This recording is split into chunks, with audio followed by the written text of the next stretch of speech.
Isn't quite interesting scene today in the gospel.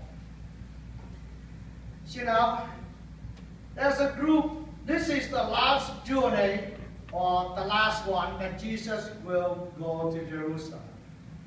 You know what's going to happen. I know what's going to happen. And back then, Jesus knew what's going to happen to him. He'd taken his last trip to Jerusalem to be crucified. Probably they didn't have a website back then, but the FBI would be all over the front page, America, Israel most wanted.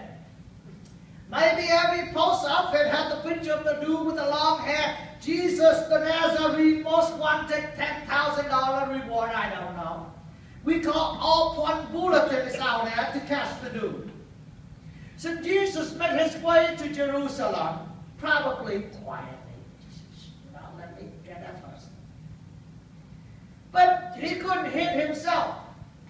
Just like Paul tells Timothy today, God cannot deny himself. Wherever he's at, people are going to recognize him. Doesn't matter what skin color he put on. Doesn't matter he's had black hair like me or no hair like Peter.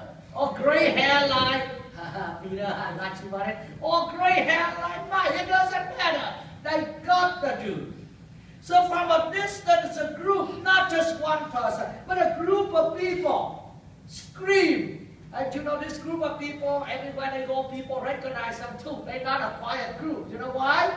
They're lepers. Do you know what happened to lepers back then? Everywhere they go, they have to wear a bell. So they can make noise. So people can stay away from them. And if people don't hear when they walk into a crowd, they have to constantly say, unclean, unclean, unclean. So people can run. They are taken away from their family. They can no longer stay with their family. They're going to be put outside in a concentration camp. That's what they are. But they got loose today. They saw Jesus and they screamed. But you know when the lepers come, people really pay attention because they want nothing to touch with them. They scream up to Jesus. They say, Jesus, Master, have pity on us. These people, these lepers, have a lot of encouragement. It's crazy. You don't talk to a regular person, man. You don't talk to one who don't have leprosy. It's a no-no. But they just say, what the heck, I'm already here. So they ain't going to let the chance pass by. They scream out and say, Jesus, the Nazarene, have pity on us. And Jesus said, you know, normally Jesus said, come over here, what do you want? You know, do you know who I am? You know, have faith and you will be saved. You know what I mean? This time Jesus asked no question.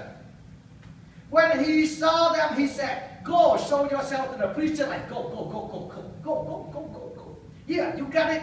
You get what you want. Go, go, go. You didn't seem like that, isn't it? He said, Jesus didn't ask anything. He said, go, show yourself to the priest. Why they have to do that?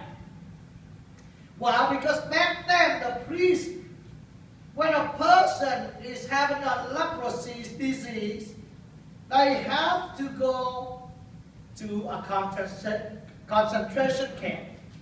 And they cannot return to the society unless the priests have to sign a paper saying that they are now clean. Now, Luke didn't know the whole story, so he said, as they was going, they was glad. How the heck did Luke know that? Luke didn't follow them. No disciple followed them. We don't know when they was healed. We know they was healed. Well, first of all, we don't know when they was healed or they actually was healed. We didn't know when they was healed, but we know they was healed before they get themselves in front of the priest. We don't know when. Probably at the temple, probably outside, probably when people beat the crap out of them, and then they was healed. We don't know. But we know they was healed when was before they got to the priest. Man, I would be. You know what happened with leprosy, right? I don't know. You know, up to 1960, we didn't have any medication for that disease. You know what happened to those people? Their bodies being transfigured, not in the way of Jesus on the transfiguration. Their fingers being just drop off. They just eat them up. Their ears dropping off. Their nose dropping off. Their eyes gone. Their just leg is just like dropping off. And it's look horrible. Man, I would love to be there when these people was healed. You know what? The dude said, hey Dad, I got my nose back. Ooh, look at that. Your ear's growing. You know what I mean? They're like, ooh, look at my finger. It's getting longer. Man, I got a nice pedicure and manicure too. You know? Look at everything. This is amazing, dude. This is way so amazing. They show themselves to the priest. They get the paper, they clap. And what happened? Now, we knew now they was healed because of one dude. If that dude didn't come back, we wouldn't know. Maybe it happened, but how did we know? How do we get this story today? Unless that dude came back. And that dude is a foreigner. He came back, he bowed down to Jesus, he said, thank you, thank you, thank you, gracias Señor, gracias Señor. That's what is Spanish, that's all I know in Spanish. I try to impress yourself, you know what I'm saying? I have learned Spanish for 2.5 years and I don't think my English is half of what Father Paul has learned English for the last 2 weeks, so I'm trying to impress you. You know, thank you, thank you. You ask the same question, probably I do. Where's the other 9? Jesus asked the question to 10 was cleansed, was they not? Jesus was surprised. Do you know they was cleansed for sure? But why didn't they come back? There's a lot of possibilities why they didn't come back. Probably they were so happy. They got cleansed, so they run back home to their wife and say, honey, I'm home. I'm cleansed, honey. Maybe that's what they said. I'm just so happy, they just want to go home. Maybe after they was cleansed and they get into the crowd, they were on the way going to see Jesus, but they saw the party, man, they haven't been able to party with anybody for quite a long time. They say, hey, let me stop by the party on the road.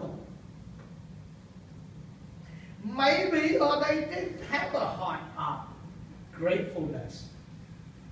Maybe they think that's their right. You know, sometimes you work with the poor people, you know. They think because they're poor, so they have the right. And because you're rich, you have the obligation to give. You know? So maybe they think that's their right, and that's Jesus' obligation. I don't know. Or maybe, which many of us can identify, maybe after they was healed and they see how good life is, and you know what they do? They complain about their past life. You know, they complain about it. You know, well, what's wrong with me and I has been this good, you know? They complain about it. But whatever reason, they didn't show up. But Jesus never just ended up in a healing of the body. That's ain't his job. He's not a miracle healer. He's not the best doctor. That's not why he came. He came to save souls. You know, when I was in Vietnam, probably about 2-3 years ago, I got to know one of the very close friend of mine who's a Buddhist. He know a lot of the high-ranking officials in the Vietnamese government. I mean, these dudes are rich and wealthy. Okay, I've been talking about millions and millions of dollars. So he tell everybody that I'm a priest, you know, I'm a father, I'm a priest. So every time, you know, one day I was sitting with that guy who actually earned a doctorate degree from East Germany. You remember the East and the West before the Berlin Wall was collapsed? And one day he was talking to me, they said, well, Father, you sound like you're very intelligent. So what do you really do? I said, well, I'm a Catholic priest. He said, so what business are you in as a Catholic priest? And when I didn't know what to say, so you know what I said? I guess I am in the business of buying and selling souls. He said, what is that, Father? Probably that's what Jesus came for, isn't it? He came not for the healing of that you. He came to claim his souls and bring it back to his Father. So what did Jesus say? Stand up, go. Your faith has saved you. You know what? I am reading a book now called In His Image and Likeness. I'm rereading this book. This is probably the third time. You heard about, I'm preaching a lot. I stress about the identity, your identity and mine. We not just nobody. We are the image and the likeness of God, right? You heard that all the time. I'm talking about the first book of Genesis. God said, let us create man in our own image, after our likeness. I stress about that. In that book, the author, I was reading that the other day, the author wrote something and I actually put on my Facebook today before the Mass. Isn't that cool? I didn't see anybody like me on my Facebook, but I didn't know you had Facebook. Oh yes, I have a fan page because I'm way over 5,000 friends. I'm a celebrity. I am in my 9,000 like now. Okay? So you cannot be my friend, you have to like me. Okay? But anyway, so I posted on my Facebook today, and that's the author has something that I read, and I think is so perfect with the gospel today. The author talked about God had two homes. The first home is in heaven. Guess where's the second one? Anybody want to guess? What is that, Mike? You inside. Inside? Yeah. Inside your nostril? No. Your soul. Inside your soul. What's in the back? I got the view in the back that a little kid raising his voice. What is it? What did you guess? God has two homes. The first is in heaven with his Father. You got 50% right. You halfway to go to heaven, and the other half you're on highway to hell. But anyway, you're all right with that. You're moving forward to the right direction. Not just the heart and the soul. The second home is in the grateful heart. And I thought it's so beautiful. Look around you today. Here's St. Michael's.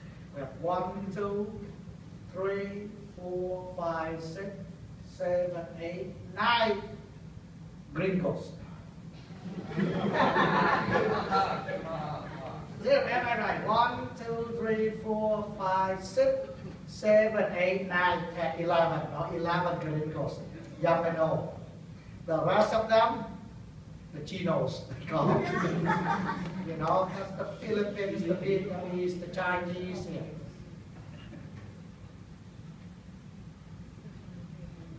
We here, my dear friends, we love it, funny-looking people. That you mean white people, because you are the minority, so you are the funny-looking people. We here, we're grateful. We didn't have the right to be in this country. Am I right? We're grateful to be here. When was the last time we turned to God and we thanked him for that? Did we return to Jesus? How many of our brothers and sisters are still back in Vietnam, Cambodia, the Philippines, China now struggle, and you and I are here? Because it's our right? Because that we deserve it? I don't think so. Hundreds of us sitting here, minus the 11, the gringos. That's what we are here. Because of the blessing of God. Because of the blessing of God. Did we return to thank him? You know, sometimes I travel and I give talks to Vietnamese churches. They said, Father, would you please say a few words in English because we have some foreigner here today. That's mean the English-speaking people.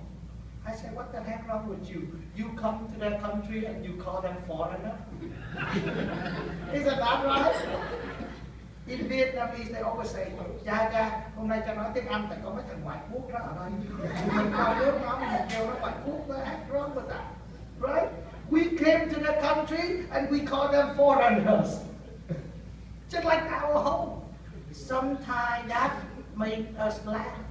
But sometimes it takes us away from the spirit of gratefulness. You know what, my dear friends? My theme of the homily is today simple. God has two homes, one with his Father and one with you and I. But he cannot live well when you and I have a grateful heart. To your family, to your mom and dad children, to your brothers and sisters, to those who have helped you.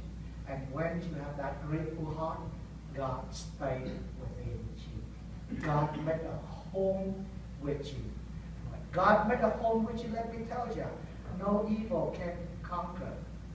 The devil will pick up his tails and ran as fast as you move God into the house. That's it. Amen? Come on, amen? Amen. Jesus. Thank you. That's a grateful heart.